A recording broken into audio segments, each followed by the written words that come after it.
કાનાભાઈ કુબાવત. આજ રોજ રાજકોટના જુદા જુદા સંગઠનો દ્વારા અમે ત્રિકોણબાગ ખાતેથી અહીંયા કોર્પોરેશને રજૂઆત કરવા આવ્યા છીએ સાહેબ. હાલની તકમાં જે અમે જોયો બનાવ જે બન્યો જે કોર્પોરેશનમાં એટલે અમે રજૂઆત કોર્પોરેશનમાં કરવા આવ્યા છીએ કે બનાવ બન્યો જે સિટી બસમાં જે 4 લોકો જે નિર્દોષ લોકો વયા ગયા, તો આજે એના પરિવારની શું હાલત થઈ તો એની જ ખબર હોય સાહેબ.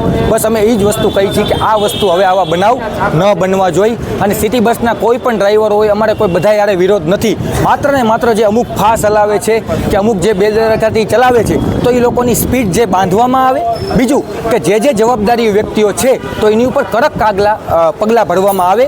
અને ત્રીજું સાહેબ કે એવા બધા કોન્ટ્રાક્ટર છે તો એ પણ આ લોકો જો રજૂઆત કરતા હોય ને કોન્ટ્રાક્ટર નથી થતા તો એવા કોન્ટ્રાક્ટર છે તો એ કોન્ટ્રાક્ટને આખો રદ કરવામાં આવે. બીજું કે કોઈ પણ વ્યક્તિ હોય હંમેશા બધાને ન્યાય મળવો જોઈએ સાહેબ. અમે આજ પાટા બાંધીને શરીરમાં એટલે આવ્યા છીએ કે આ પાટા નથી, આ રાજકોટના લોકોની પીડા છે સાહેબ. એટલે આવી પીડા હવે બીજાને ન થાય એ હેતુથી અમે પ્રદર્શન કરી રહ્યા છીએ. અમારી પાસે કોઈ ભાજપ કે કોંગ્રેસ કે આમ આદમી કોઈ અમે છે નહીં. એક માત્ર ને માત્ર એક રજૂઆત છે લોકોની હિત માટે બસ.